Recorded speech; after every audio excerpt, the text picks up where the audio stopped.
inside the proton. We learn about the magnetic currents inside the proton. So there is another class of experiments that one can do where you have a proton that comes in with some momentum p, and then you have a photon that has a high energy now, and the hadron breaks up into many particles. It's the so-called deep inelastic scattering experiment. And what do we learn about this? Using these kinds of experiments, we learn about the distribution of quarks inside the proton, or the constituents inside the proton. We learn about their distribution with respect to the longitudinal momentum fraction of the proton. So, and then we have deeply virtual Compton scattering, or where we can study even more detailed structure of the proton. For example, when you have the so-called DVCS, where we get, here we get PDFs, parton distribution functions. DVCS is a deeply virtual Compton scattering where you have an incoming proton. There is a quark that interacts with the photon. There is another quark that interacts, or there is another interaction with a photon that comes in, and in here something happens, and proton is observed on the outside with a different momentum. So this is not quite an elastic form factor. It's a more complicated process that involves momentum transfer in the initial and final state, and gives us access to something that is called generalized parton distribution functions, GPDs, which are three-dimensional objects that describe both the transverse structure of the hadron as well as the longitudinal momentum fraction distribution. So how do we get to all these to these objects is by looking at matrix elements of the proton. And the typical way to write a matrix element, you have a proton that has some initial momentum, and it has some spin state which interacts with some probe. And here I will call it J in general, and I will put an index, mu, but it could be a more complicated object. And then you have another proton in the final state with a different momentum and different spin state. So this is the matrix element that you want to compute in order to understand what's happening inside the proton. How do we get to these types of matrix elements? For example, in the case of form factors, we have electromagnetic form factors. We have and I will write generic quark. We have the electromagnetic current, which couples to the photon that we discussed. In the case of deep inelastic scattering or generalized parton distributions, the object that you have to compute is a little bit more complicated. It has some gamma structure here, and I will put it with a capital letter gamma. And typically, there is a Wilson line, and the quarks are displaced by some separation, which I don't know, you probably have seen these kinds of matrix elements, but I'm just writing the general structure of the operator that you will have to compute. So the question is now, how do you get to matrix elements? Now, if I in order to calculate matrix elements from lattice QCD, I need to compute what's called a 3-point function. It resembles a lot what you do in an experiment.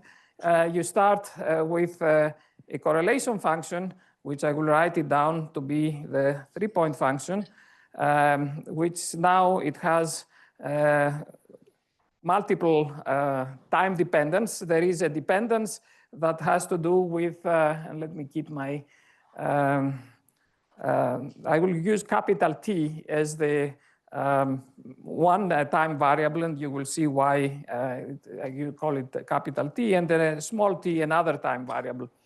Typically, 3-point functions depend on 3 variables because you have the picture that you have in your mind is that you will have a propagation, and I'll write it down here.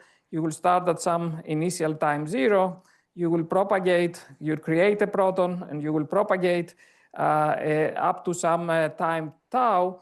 And then you will have the interaction with your current, your operator that will probe the proton. And then you will have the proton propagate, whatever comes out. It's a proton in this case. It's always a proton. Whatever comes out, it will propagate up to some other time, capital T. And this is the schematic picture of the 3-point function. Let me write here to have the mental picture of what is going on. So in order to write down this 3-point function, you will again compute it through a path integral where you have to integrate over all gauge configurations. You have to integrate over the fermion fields the way that we said before. And you will have an interpolating field of the proton at some initial time t with some momentum p. And you will have your operator, which I will call it J here generically. And then you will have your annihilation operator at some later stage of the proton, which is at capital T. And this is inserted at tau and has some other momentum p prime. So that is the interpolating, this is how the 3-point function can be written out. Now, I can use the same spectral decomposition that we used for the 2-point functions, and I can write long formulas that would be complicated to read, but this picture that I have here can give you the mental image of what the equation should look like. As you start from the source where you created the proton and you propagate up to the point that you have inserted the current, here you have the typical propagation of a proton. So you will have a sum over all, and let me change the color so that it looks a little bit better. So here you will have the sum over all energy levels of the proton. You will have a creation operator acting on the vacuum. This creation operator acts on the vacuum, so it will generate a weight with which this interpolating field couples to the vacuum, which is its complex conjugate actually. So this is Z star. Then you will have the propagation of through time evolution, which has this factor of 1 over the energy. Here, let's call it M. And then you will have the exponential with the Euclidean time with all the energy levels of the proton that propagate that will propagate for a time interval tau. So that is what happens in the first half of this diagram. Then you have the matrix element, which I will write it schematically here as n j n prime, so that I don't have to specify everything. And then you have another propagation that will have to have a proton that propagates from the insertion point of the current, the interaction point, until the annihilation of the proton. So what do we have to write here? You will have to write the same thing. And let me use a different color to signify that this is different. You have a sum over all the energies, energy states that have the quantum numbers of the proton. You have the coupling to the annihilation operator, which is depends on the momentum of the proton. Come on, why is this doing this? Depends on the momentum of the outgoing proton. So the incoming proton had momentum p, and then the outgoing proton had momentum p prime. And we have the energy factor, which is the 2En of p prime that goes underneath. And now we have to write the exponential. And the exponential is e to the minus En of how much did it propagate. It propagated by capital T minus tau. So that is the structure of the 3-point function. Of course, I cheated a little bit. The proton is not like the pion, which is a structureless scalar particle. The proton is a spin 1/2 fermion. So it has a spinor structure. So when the creation operator acts on the vacuum, it doesn't just create a scalar complex number. It creates also a spinor of the proton with, depending on the index, the spinorial index that the creation operator had, U, and at momentum P and some spin state S. And this is a spinor that satisfies the Dirac equation. And the same thing happens on the other side. You have another spinor, UB of P prime, comma S prime, that is happening, that is generated by the annihilation operator. So having this functional form for our 3-point function, so this is our 3-point function that I have written here, is our 3-point function. The task that we have is to obtain what is the matrix element. Now, the matrix element itself is, let's write it out. Again, you have N, you have P prime, you have S prime, and then you have your current, I'll call it J and not specify anything else. And you have a P, or the proton again, N, P, comma, S. So that is our matrix element. So this matrix element, by definition pretty much, decomposes into a spinor of, that describes the state of the proton. Then there is a matrix element associated with J, which is a function of P and P prime. And it also couples to the spin, alpha, beta, and then U, let's say this is not it, beta, E, S. And this is the so-called Lorentz decomposition of this matrix element. It is made out of all the Lorentz invariants that one can write down, that is consistent with the symmetries of QCD and the symmetries of the current that you are inserting over there. So for example, if I was computing the electromagnetic current, or the axial current, let's do something fancier, and you had here Q bar, gamma 5, gamma mu. This is the axial current that you get when you have weak interactions or W bosons hitting the proton. So this, you will get a Lorentz decomposition as a spinor, and then you have the axial form factor, which is a function of Q square. Q square is the magnitude of P prime minus P squared as a Lorentz vector. And then which comes with a gamma structure that is associated with this current, gamma 5. But then there is another invariant form factor, which is a pseudoscalar in this particular case, which comes by definition normalized by the nucleon mass. And then you have Q mu, and Q mu is squared. Is the difference of initial final momentum times the gamma 5, and then you have the U, the spinor. Now, these spinors satisfy the Dirac equation.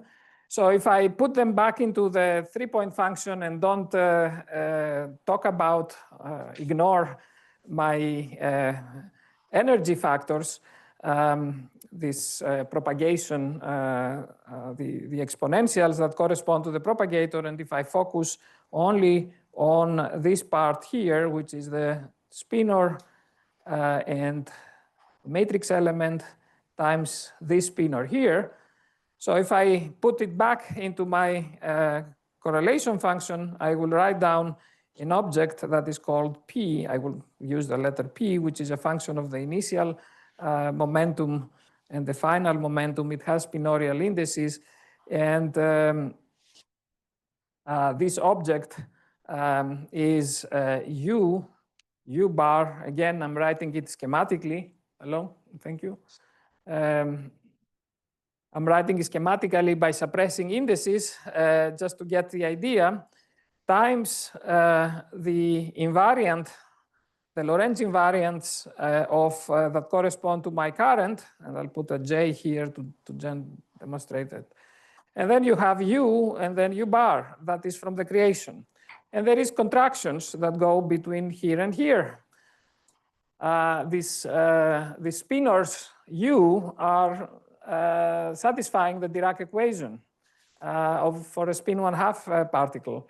So if you perform the contraction of this and use all the identities that you can write down for spin 1/2 particles, then you get that they collapse into P slash prime plus M nucleon divided by 2M nucleon. And then you have the Lorentz decomposition of the amplitude, and then you have another P slash plus M nucleon divided by 2M nucleon. So this is what happens to the spinors. So this object now decorated by the energy form factors that you have into the 3-point function is what your computer is producing for you. So the name of the game is to extract this object from this data. How do you do that? It's a straightforward procedure. The same way we did extract the energies. You either construct a clever combination of 3-point functions and 2-point functions in order to eliminate the energy factors and isolate the matrix element you want, or you just parameterize your 2-point functions, which contain the z factors and the energies through a model, a sum of exponentials, or if you go to sufficiently large Euclidean times, a single exponential, and you parameterize your unknown matrix element that is sitting here, and you do a fit. You have 3-point functions, you have 2-point functions, and you fit, and you get your matrix element.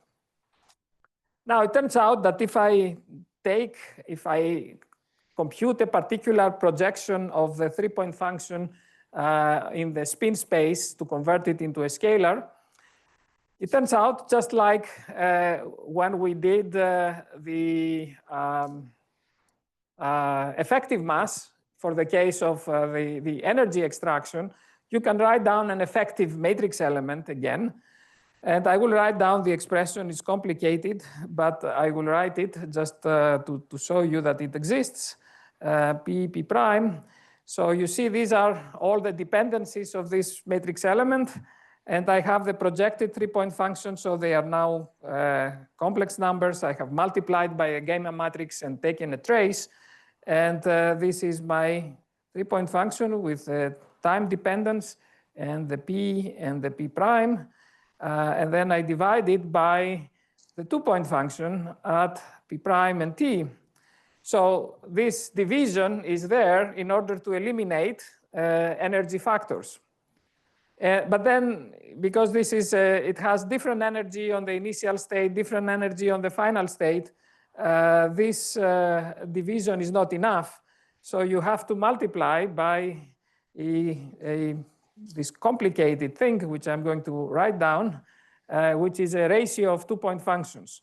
So this is a 2-point function of momentum p and at separation t minus tau. And then you have a 2-point function at momentum p prime at t, separation t tau, and then you have a 2-point function at momentum p prime and separation capital T. Sorry about always running out of space. And then I have c 2-point, again now p prime with t minus tau, and then you have c 2-point of p comma tau, and then c 2-point of p comma capital T.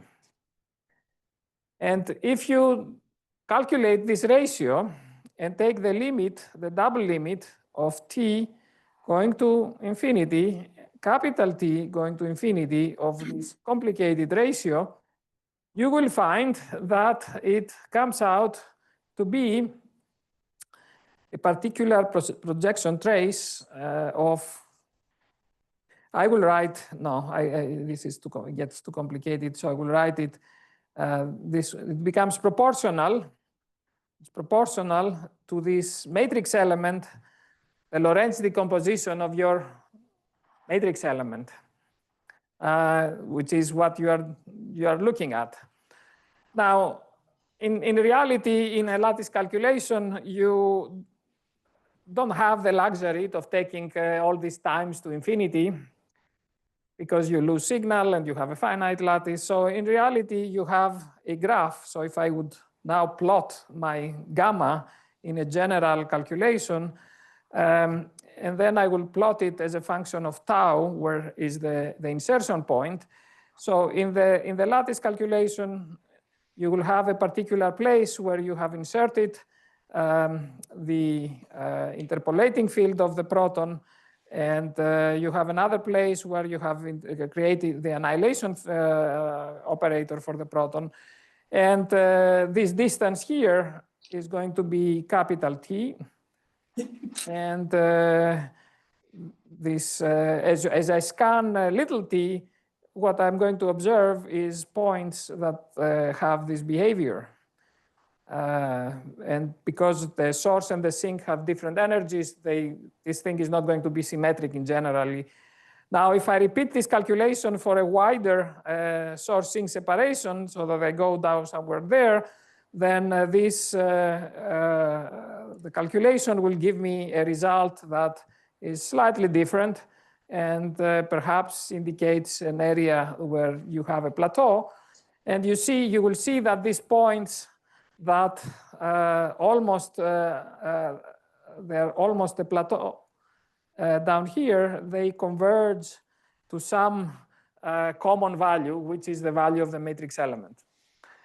But you don't have to observe the convergence. If you have multiple sourcing separations and multiple insertion points for your current, you can perform a simultaneous fit of all these correlation functions and extract your matrix element. So that's the method for extracting matrix elements. And you can do lots of calculations. You can calculate electromagnetic form factors of the proton. You can calculate the axial form factors of the proton. You can calculate various matrix elements, such as the tensor charge of the proton. So there is a large literature in hadronic structure studying these kinds of matrix elements. So any questions that you might have up to this point? Yes. Can you repeat what the two different data points are? So they so if I have two different values for the sourcing separation here. Let's call it prime. Now you will have a different set of points that they will all have error bars, I guess, because they are Monte Carlo. And maybe in the next lecture, I will show you some real data, so you can get an idea. Any other questions? Okay, so let me now. You might ask the question: we're doing the calculation in Euclidean space. What is the relation of this matrix element that I compute in the real space, in Euclidean space, with the matrix element that I get in Minkowski space, which is what I'm after? So it turns out that there exist rigorous theorems that go by the name of Osterweiler and Zeiler reconstruction theorem, which tells you that if your lattice formulation has certain properties, and one of them is called the reflection positivity, which is a property of the action that you use for your simulation. And turns out that Wilson fermions do have this property. Other types of fermions, it's a little bit more tricky. So if you satisfy this criteria, then the energies that you extract from a Euclidean simulation are identical with the energies that you get in Minkowski space. So these exponentials that are dropping are the rates of decay are going to be the oscillatory factors that these two-point correlation functions will have in Minkowski space. And the matrix elements are also the same as the ones that you get in Minkowski space, up to some normalization factors such as I values that you have to include because of the weak rotation. Yes, you have a question? How do you spell their name? I have it in the, I will write Osterwalder. It's Walder and Zeiler. Not Zeiler, actually, it's Schrader. Trader. Okay. No, let me rewrite this one. It's a bit.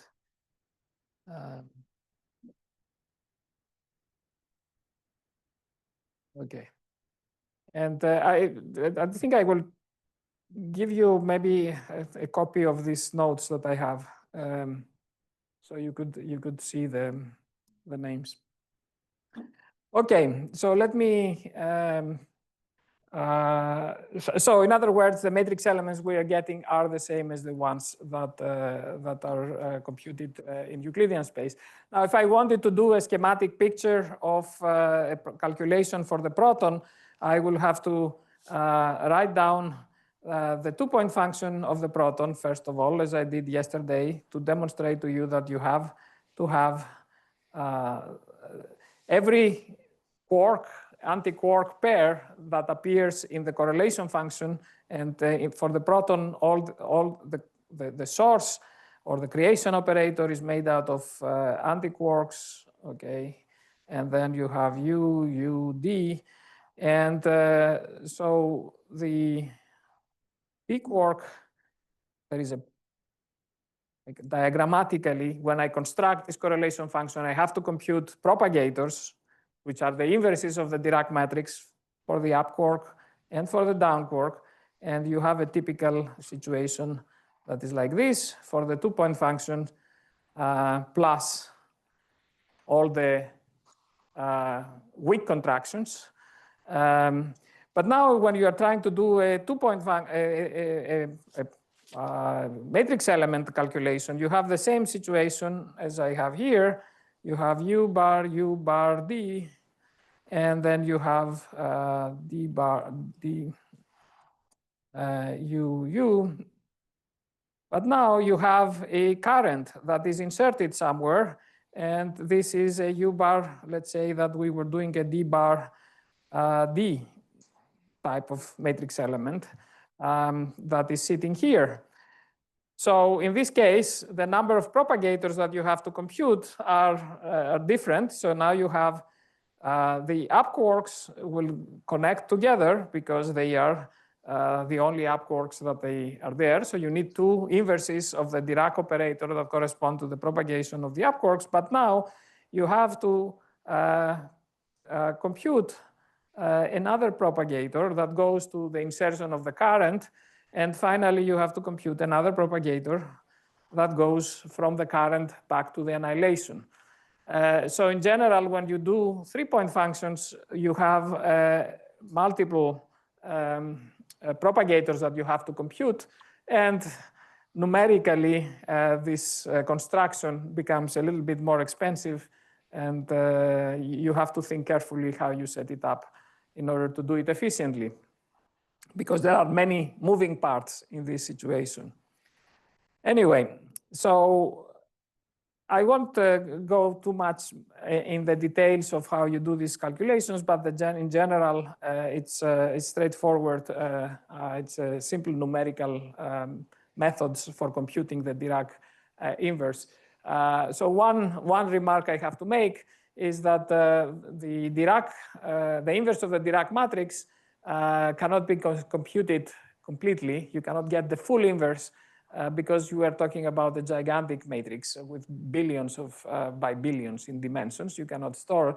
So you typically solve for certain columns of the inverse, and from which you build these correlation functions.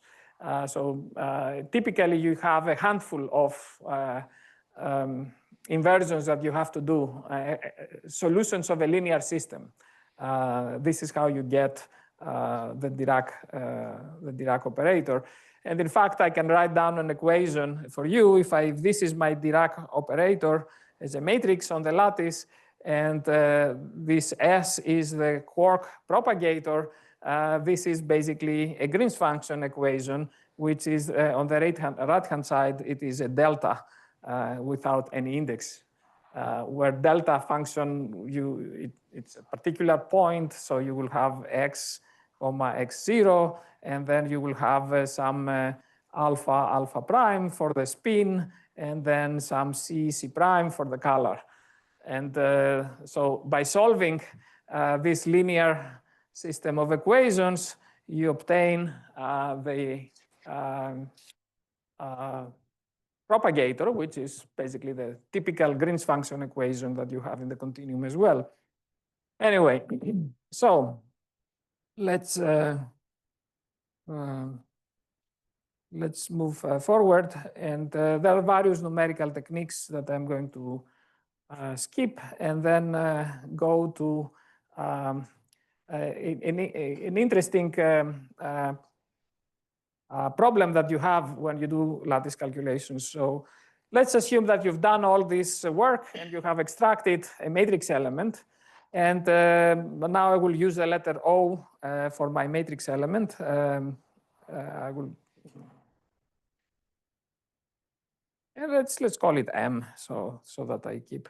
So this matrix element is a function of the lattice spacing, right? And diagrammatically, it corresponds into, let's say you have some propagators that are spectators of the proton, and you have a insertion of some operator here, and goes down like this.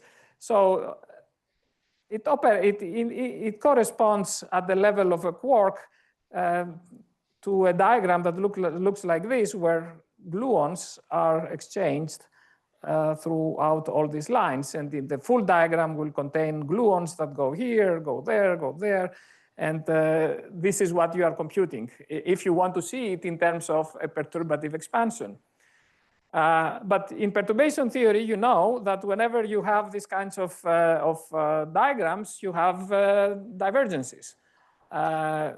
So if you compute a matrix element on the lattice where you have a cutoff, lattice spacing, you don't have divergences. It's a finite number. but we want to remove the cutoff. We want to remove the regulator, just like what we do in the continuum QCD. So we have to take the limit of the lattice spacing going to 0. However, if you have divergences in the matrix elements in perturbation theory, you have divergences when you compute them on the lattice once you try to take the lattice spacing going to 0. How do we deal with divergences? We do renormalization. And the renormalization is a procedure. Let's say this was a matrix element of some current J. You can write it in terms of, okay, let's write it differently. So that's my lattice matrix element. So I want to obtain the renormalized matrix element. And the renormalized matrix element exists in, or with some current J. The renormalized matrix element, or the renormalized of at some scale mu, with some scheme, you have to define your renormalization scheme, and that equals to some renormalization constant that is determined, is related to the operator that you're using to compute the matrix element. It depends on the lattice spacing, and it depends on the renormalization scale. And I will eliminate this guy from here. And that is my lattice matrix element that depends on the lattice spacing. So this is a simple case of multiplicatively renormalized matrix elements. So you have to define a renormalization scheme, just like what you do in the continuum, where you define the MS bar renormalization scheme. You have your regulator, which is your lattice. By defining the scheme, you can obtain a renormalized matrix element. And typically, you get a scale dependence mu, which is determined by the type of scheme that you use to renormalize this matrix element. Now, how do you obtain your renormalization constants? There are many ways of doing it. In fact, although we are doing non-perturbative calculations, one of the ways that you are going to obtain this renormalization constants is through perturbation theory. It's not a very reliable way of doing it, but so therefore people developed non-perturbative methods of getting these renormalization constants.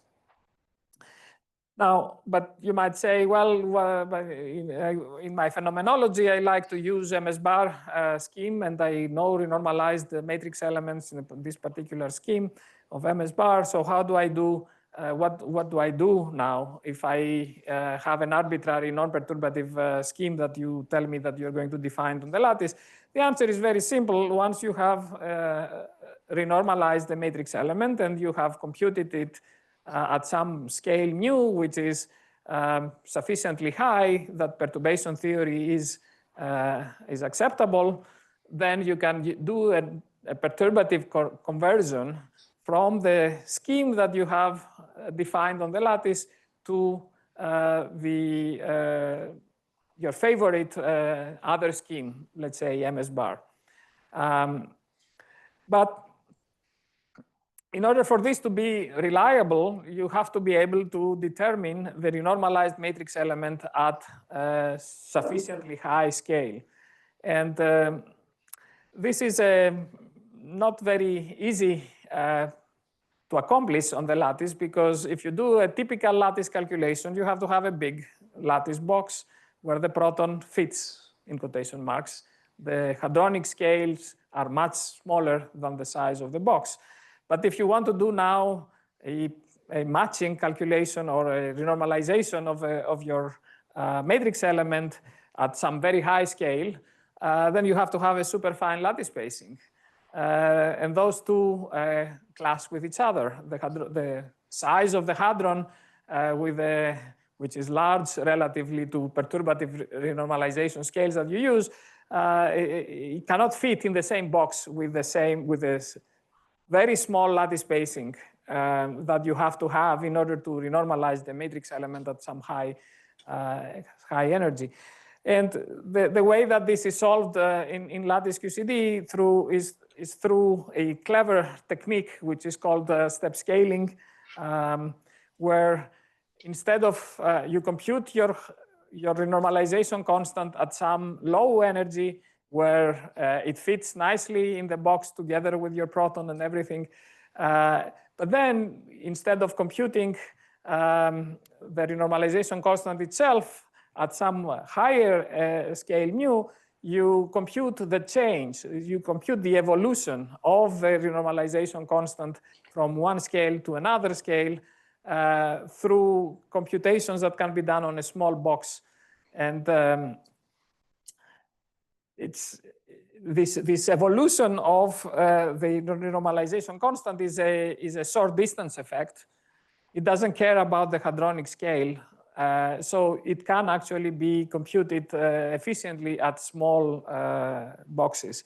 And therefore, it is possible in Lattice QCD to obtain renormalization constant evolution to very high energies through these so-called step scaling procedures with finite volume calculations. And I will only drop the name. There is this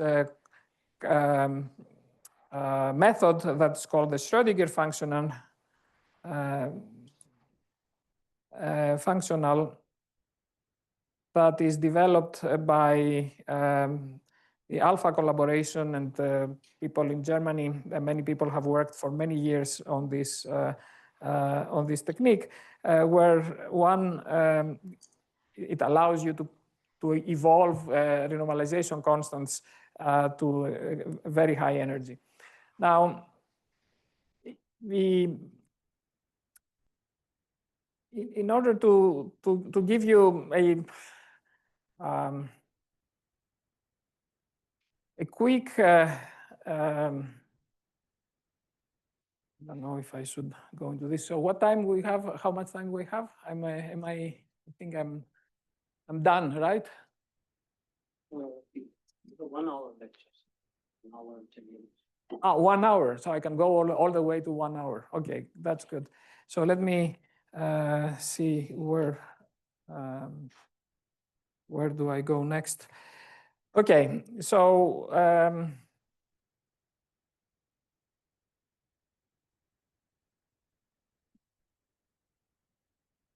okay, so I'm not going to go into the technical details of how you compute the renormalization constants on the lattice. The only message I wanted you to have here is that methods exist. And in fact, let me see if I can, without going into too many details. No, I don't think I can do it. Okay, so I will. So since I dropped the name of Schrödinger functional, which is a method of getting renormalization constants, I can give you another one, which is called the RI-MOM scheme. And the gist of this technique is I'll make it diagrammatically. So you do exactly what you would do in the continuum QCD when you try to calculate the renormalization constant. You fix the gauge in this particular case, and you calculate quark external states. We'll write here is a quark. And you introduce your operator. So you compute a 3-point function of a quark with some external momentum P, let's say P. Now, you need to fix the gauge because quarks do not propagate on their own. If you calculated this correlation function without fixing the gauge, you'll be exactly 0. But now, this gives you after you amputate the external propagators, which is basically multiplied by d of p, so let's say d of p here, and d of p is the Dirac matrix, that gives you a vertex. So that gives you something. That gives you which is a function of the external momentum. So this object here has, if you compute it on the lattice, so what did I compute? I took an external quark propagator, I coupled to the current, and another quark propagator, and I multiplied by the Dirac matrix, which is the inverse of the Dirac propagator. I amputate the external legs. I'm only left now with the vertex. And if you do that on the lattice, unlike continuum where you would do one loop perturbation theory and you have one gluon exchange, or maybe you do two loop calculation and you have a two gluon exchange, here you have all possible gluon exchanges, so you have a truly non-perturbative calculation of this vertex function. Then you introduce, I will schematically write it, that the renormalization constant is Z of P and A. That is playing my at some fixed. Okay, let me write this a little bit better.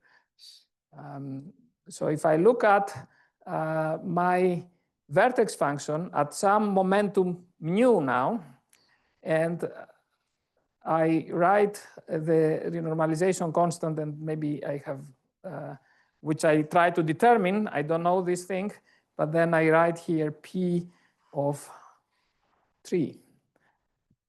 So that defines a renormalization constant for my schematically. For my matrix element. So if I perform this calculation with on the lattice, I can determine this renormalization constant Z and use it to renormalize my lattice matrix element and obtain something that has dependence on the scale mu, and this dependence on the scale mu is determined by the choice of momentum, this is p squared, that I introduced into this calculation. Okay, so this is a scheme that is also perturbative, so you can do a calculation analytically in this scheme and then match it to MS bar. That's its power. And even in this scheme, which is not originally designed for a step scaling procedure, people have developed step scaling procedures that allow you to do the evolution to an arbitrary high renormalization scale. Okay, so up to now, I told you about renormalization of matrix elements that is multiplicative. However, you could have a matrix elements that do not renormalize multiplicatively. So one example of these matrix elements are, and let me write them now, use the letter O. M1 has many indices, Mn, and these are Q bar, gamma mu, 1, sorry, let's say here, mu 1, d mu 1, da da da da, d mu n, q. And this is symmetrized, a matrix element which has all these indices symmetrized and then minus the trace, all the traces. So it is traceless. So this class of matrix elements are appearing in deep inelastic scattering. So if in deep inelastic scattering, we have the Parton distribution function, Q of X, I'm sure you are familiar with the concept of Parton distribution functions, right? Right? Yes? Okay. So you have the Parton distribution function where you can calculate its moment from 0 to 1, dx, x to the n minus 1. And this moment, an, is related to matrix elements of the proton, P, O, M1, N, P is proportional to the moment of the Parton distribution function. So these are the so-called twist 2 matrix elements, which because they are symmetrized, all the indices are symmetrized, all the traces are subtracted. So these matrix elements have in the continuum, they belong to certain irreducible representations of the rotation group. They have certain spin quantum number. So by symmetry, they don't mix with each other. Now, if I perform the calculation of this kind of matrix element on the lattice, I don't have full rotational symmetry. My rotational symmetry is broken down to cubic symmetry. I can only do rotations by 90 degrees. So the spin is no longer a good quantum number. So these operators are now, when you try to renormalize them on the lattice, they are not multiplicatively renormalized. They are mixing with each other. And so I see that my chairman is very anxious, so I don't want to. So let me say the last sentence here, and we will pick it up in the next lecture, is that because they mix with each other, and if you calculate the coefficients with which they mix, depend on the dimension of the operator. And if you look at this, every time you have one extra index, you have one more derivative. This is a covariant derivative here. So the dimension of the operator goes up by 1 unit, and also the spin of the operator goes up by 1 unit. These are twist 2 operators, which is the spin minus dimension, or the other way around. So their dimension is going up, but because of a breaking of rotational symmetry, it is possible to mix an operator of higher dimension with an operator with a lower dimension. And if that happens, then the mismatch in dimensions has to be made up by the lattice spacing. So you have inverse powers of the lattice spacing that appears in these mixing coefficients of these matrix elements. And therefore, you cannot accurately determine the renormalized matrix elements on the lattice, because the lattice spacing, if you have an inverse power of the lattice spacing, as you go closer and closer to the matrix element, to the continuum limit, the contaminating part, which is going to grow with an inverse power of the lattice spacing. And as a result, is almost impossible to numerically renormalize these matrix elements which have power divergences. And I will stop here and pick it up from the next lecture. Thank you.